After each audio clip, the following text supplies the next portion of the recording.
दोस्तों, जब भी रनिंग या मैराथन के सुल्तान की बात आती है, हम सभी के जहन में बस एक ही नाम आता है और वो है उसेन बोल्ट। लेकिन क्या हो अगर मैं आपसे कहूँ कोई ऐसा भी है जो बोल्ट का भी बाप निकल सकता है।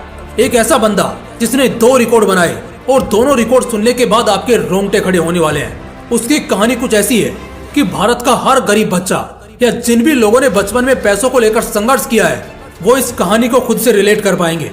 इस बंदे का नाम मैं अभी नहीं बताऊंगा, आप खुद इसकी कहानी सुनते सुनते गैस करना कि ये बंदा कौन है और उसका नाम कमेंट सेक्शन में लिखना।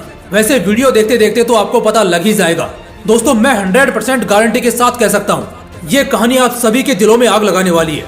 हम सब एक ऐसे शख्स की कहानी जानने वाले हैं जिसके अर्श से फर्श तक का सफर इस वीडियो को देखने वाले एक एक बंदे को कुछ बड़ा करने की खातिर मजबूर कर देगा। और अभी जो चैलेंजेस तुम फेस करते हो ना, वो तो इसके आगे कुछ भी नहीं लगेंगे। लिख कर ले लो, इस वीडियो के खत्म होने के बाद तुम अपने दुखों पर हंसोगे। तो चलो फिर, इस बंदे से सीखने लायक कुछ बवाल लेसन्स भी हैं। तो अपने कुर्सी की पेटी बांध लीजिए। केन्या का एक बहुत ही पिछड़ा हुआ गांव, जहां 5 नवंबर 1984 को जन्म होता है इस बंदे का। इस बंदे ने अपने पिता को सिर्फ फोटो में देखा है, बाकी असल जिंदगी में जब ये 1 साल का था तभी इसके पिता की मौत हो गई थी। इसकी माँ ने अकेले ही इसको पाला पोसा। जितनी हिम्मत वाली माँ उतना ही संघर्षों को फोड़ने वाला उसका बेटा। पूरा बचपन बहुत तरह के संघर्षों में बीता। ये लड़का 4 भाई बहनों में सबसे छोटा था, मगर बावजूद इसके ये सबसे जिम्मेदार था। घर से स्कूल करीब 3.5 किलोमीटर दूर था और यकीन नहीं करोगे, ये बंदा चल के नहीं बल्कि डेली स्कूल दौड़कर जाता और आता था। इसकी माँ बताती है कि इसने कभी भी स्कूल जाने या किसी भी तरह की तकलीफ को होने की कभी कोई शिकायत नहीं की, बल्कि इसे तो ऐसा करने में मजा आता था। सोचो जरा, हमें आधा किलोमीटर कहीं जाना होता है, तुरंत टैक्सी करते हैं, लेकिन एक तरफ ये लड़का जो अभी ठीक से बड़ा भी नहीं हुआ, वो इतना मजबूत है कि डेली 4 किलोमीटर दौड़कर भी स्कूल जाता था और फिर भी मुस्कुराता था। हम सब अपने बचपन से जवानी में एक अच्छे पालन पोषण, एक अच्छे घर परिवार में बड़े हुए, लेकिन ये लड़का लिटरली अपने खेतों में पला और बड़ा हुआ। स्कूल जाता, फिर घर आता, कभी कभी सिर्फ एक टाइम का खाना खाता और कई बार अगर ना भी मिले तो माँ पर चिल्लाता नहीं था या उनसे शिकायत नहीं करता था, बल्कि खेतों के काम में लग जाता। कई बार तो इसने चने खाकर दिन गुजारे, मगर इन सब के बावजूद भी इसे ऐसा रहने या इस तरह के संघर्ष में जीने की कोई परेशानी नहीं थी। दिन बीते और अब एक अकेली माँ के लिए सब कुछ कर पाना बहुत मुश्किल हो रहा था। इसी वजह से इसने अपने घर की जिम्मेदारियां लेने की कोशिश की। उस समय पूरे गांव में करीब डेली 20 से 25 किलोमीटर यह लड़का साइकिलिंग किया करता था और घर घर जाकर दूध बेचता। पहले किसी दूध वाले के यहाँ से दूध लेता और फिर उसे पूरे गाँव में बेचता। सोच कर देखो, 20-25 किलोमीटर का रोज साइकिलिंग। आजकल के लड़के अगर इसे एक दिन भी कर लें तो वो गोल्ड मेडल डिजर्व करते हैं, क्योंकि अगले 1 महीने तक ऐसा करने के बारे में वो सोचेंगे भी नहीं, उनकी रूह कांप जाएगी। ये लड़का भी कोई माँ के पेट से इतना मजबूत बनकर नहीं आया था, बल्कि हालातों ने पीट पीट कर इसे लोहा बना दिया। और समय के साथ साथ ये लोहा अब खंजर का भी रूप लेने वाला था। वो कहते हैं ना, जरूरी नहीं तुम्हारी ट्रेनिंग मैदान में ही हो या किसी कोच को ही तुम्हें सिखाना पड़े। कई बार जिंदगी अपने आप अपने तरीके से तुम्हें ट्रेन करती है और यही जिंदगी तुम्हारा कोच बनकर तुम्हें फटके भी देती है और बहुत कुछ सिखाती भी है। तुम्हें बस इसके इशारों पर चलते जाना है। जो दर्द और थकान में बैठ गया वो वहीं रुक जाता है और जमीन से 2 फीट की भी उड़ान नहीं भर पाता, कभी आसमान देख ही नहीं पाता। लेकिन जो उन ठोकरों को खाने के बाद भी रुकता नहीं, थकता नहीं, बल्कि उन चुनौतियों के लिए तैयार खड़ा मिलता है, उसी का डंका फिर पूरी दुनिया में बजता है। ऐसा ही कुछ इस बंदे की जिंदगी में आगे होने वाला था। कहानी में एक नया और जबरदस्त मोड़ तब आता है जब इस बंदे की मुलाकात होती है एक ऐसे बंदे से जो कभी केनियन रनर था। दरअसल ये लड़का रातों को भी भागने जाया करता था और एक मैदान था जिसमें वो अपनी प्रैक्टिस किया करता था। इसी मैदान के ठीक बगल में पैट्रिक सेंग नाम के केनियन रनर का घर था। और एक दिन जब उसकी नजर इस 16 साल के लड़के पर पड़ी, वो बहुत इम्प्रेस हुआ और उसने इस लड़के में बहुत बड़ा जुनून देखा। ठीक इसके बाद पैट्रिक इस लड़के को कोच करना शुरू करते हैं। फिर आता है साल 2003, जिस साल ये लड़का अपनी पहली सबसे बड़ी जीत को दर्ज कराता है। ये एक 5 किलोमीटर का वर्ल्ड चैंपियनशिप रेस था जिसमें मोरकस भी उतरा था, जिसमें सभी को उम्मीदें सबसे ज्यादा थी। और इस लड़के ने मोरकस को हराने के साथ साथ 100-200 मीटर नहीं बल्कि पूरे 5 किलोमीटर की प्रतियोगिता जीती, वो भी इंटरनेशनल लेवल पर। ये इसकी जिंदगी की सबसे पहली और इतनी बड़ी सफलता थी। खैर, आगे तो इसे और भी ऐसे कारनामे करने हैं। अगले साल एथेंस में हुए 2004 के ओलंपिक्स में इस बंदे ने ब्रोंज मेडल जीता और इसके 4 साल बाद अगले ओलंपिक्स में ये बंदा सिल्वर मेडल जीतता है। 2007 में हुए वर्ल्ड चैंपियनशिप में ये बंदा भाग लेता है, जहां ये सिल्वर मेडल को अपने नाम करता है। साल 2012 जब ओलंपिक का ट्रायल पीरियड चल रहा था, उस दौरान इस शख्स की परफॉर्मेंस में भारी गिरावट आ जाती है, जिस वजह से इस साल ये कयान टीम में शामिल नहीं हो सकता था।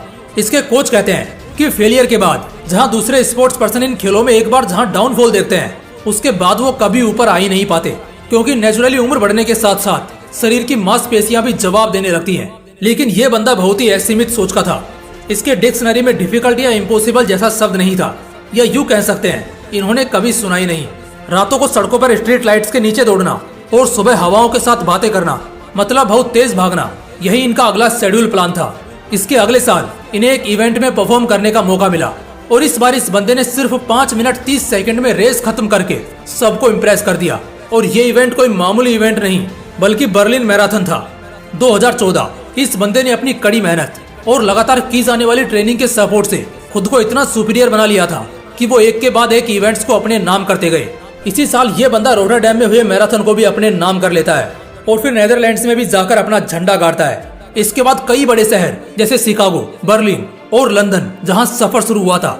साल 2014 से 2019 तक इस बंदे ने सभी बड़े इवेंट्स को न सिर्फ जीता बल्कि एकदम टॉप के रिकॉर्ड से जीता, जिसे सुनकर एक अच्छे खासे रनर के भी पसीने छूट जाएंगे। साल 2018 एक ऐसा साल जो इस बंदे को एक इवेंट से पूरी दुनिया में और इतिहास के पन्नों में हमेशा हमेशा के लिए मशहूर करने वाला था। वीडियो के शुरुआत में मैंने कहा था कि इस बंदे ने 2 ऐसे रिकॉर्ड बनाए हैं जो कसम से आपके रोंगटे खड़े कर सकते हैं। तो वक्त आ चुका है उस रिकॉर्ड को सुनाने का जो भाई साहब ने 34 साल की उम्र में बना डाला। लेकिन इसे भी थोड़ा सा सस्पेंस में रखते हैं। मैं आपसे एक सवाल पूछता हूँ, अगर आपको भागने का मौका मिला, मान लो हर 1 किलोमीटर पर आपको 1000 रुपए भी मिले, तो आप कितना किलोमीटर भाग सकते हो? शायद 2, 3 या 5, मैक्सिमम 10, वो भी पूरा दिन ले लोगे। लेकिन इस बंदे ने पता है क्या रिकॉर्ड बनाया, जिसे गिनीज वर्ल्ड रिकॉर्ड में भी शामिल किया गया है। वो रिकॉर्ड था टोटल 42 किलोमीटर भागने का रिकॉर्ड, वो भी एक दिन में नहीं बल्कि सिर्फ 2 घंटे और 1 मिनट में। एक और कमाल की बात बताऊं, इस रिकॉर्ड को भाई साहब ने फिर एक बार तोड़ा, जहां अगली बार इन्होंने सिर्फ 1 घंटे और 59 मिनट में इस सफर को तय किया। लेकिन तब वो एक अनऑफिशियल इवेंट था, जिस वजह से इस रिकॉर्ड के चर्चे तो खूब हुए, मगर गिनीज वर्ल्ड रिकॉर्ड में इसे शामिल नहीं किया गया। इसे जब 2012 में फेलियर मिला, तब इसने खुद को इतना बदला और मजबूत किया कि 2014 से लेकर 2020 तक जितने भी इवेंट्स हुए, इनमें ये बंदा कभी नहीं हारा। बस साल 2020 में 6 सालों में पहली बार लंदन मैराथन में वो 8 रैंक पर आए और इसकी वजह थी उनका कान का दर्द, और यही उनके पुअर परफॉर्मेंस की वजह था। वरना अगर हेल्थ इश्यू ना होता तो ये बंदा 40 की उम्र में भी नहीं हारता। 2021 कोविड पैंडेमिक के बीच लंदन मैराथन में भी ये बंदा 2nd रैंक पाकर ओलंपिक गोल्ड मेडल को हासिल करता है। दोस्तों, उस बंदे का नाम है एलिउड किपचोगे, जो पहले एथलीट बनते हैं जिसने किसी मैराथन के अंजाम को बस 2 घंटे में खत्म किया हो। जहां एक समय ये लड़का पैदल नंगे पांव लंबी दूरियां तय करता था, चने खाकर दिन बिताया करता था। उस बंदे के पास आज नाइकी जैसे कितने स्पॉन्सर्स हैं। जिस बंदे को आज से 10 साल पहले कोई ठीक से जानता भी नहीं था, उसे दुनिया ने नाम दिया फिलोसोफर, चाहे धूप हो या बरसात। एलिउड ने अपने 20 साल के ट्रेनिंग और करियर में एक भी दिन कभी चैन से नहीं बैठे, और एक भी दिन ऐसा नहीं था जिस दिन उन्होंने अपने प्रैक्टिस में किसी भी तरह की कमी आने दी। कभी 1 किलोमीटर भी दौड़ने निकलोगे ना तो दम फूलने लगेगा। और ये बंदा खुद को उस मुकाम पर लेकर गया जहां सिर्फ 2 घंटे में 42 किलोमीटर की सीमा लांघ गया, जो आज तक इतिहास ने पहले कभी नहीं देखा था। सोचना एक बार इस बारे में, एक 2-4 घंटे पढ़ने में तुम्हें नींद आती है, जबकि सिर्फ एक जगह बैठकर पढ़ना है। वहाँ ये बंदा एक तो बचपन से सिर्फ संघर्ष देखता रहा, और बाद में जब कुछ बनने की राह पर निकला तो गिरा, उठा, चोट खाई, हार देखी, जीत देखी, फिर हार देखी, दर्द देखा, लेकिन फिर भी इसने इतिहास में अपना नाम लिखा, क्योंकि इसने कभी अपनी हिम्मत टूटने नहीं दी। उम्मीद करता हूँ आज का ये वीडियो देखने के बाद आप सभी के अंदर वो आग जरूर लगी होगी जो एक बार फिर से इतिहास दोहराने निकल पड़े। अगर ऐसी आग आपके अंदर लगी है तो वीडियो को एक लाइक जरूर करना। बाकी मिलते हैं इसी तरह के एक और बवाल वीडियो के साथ। जय हिंद, जय श्री कृष्णा।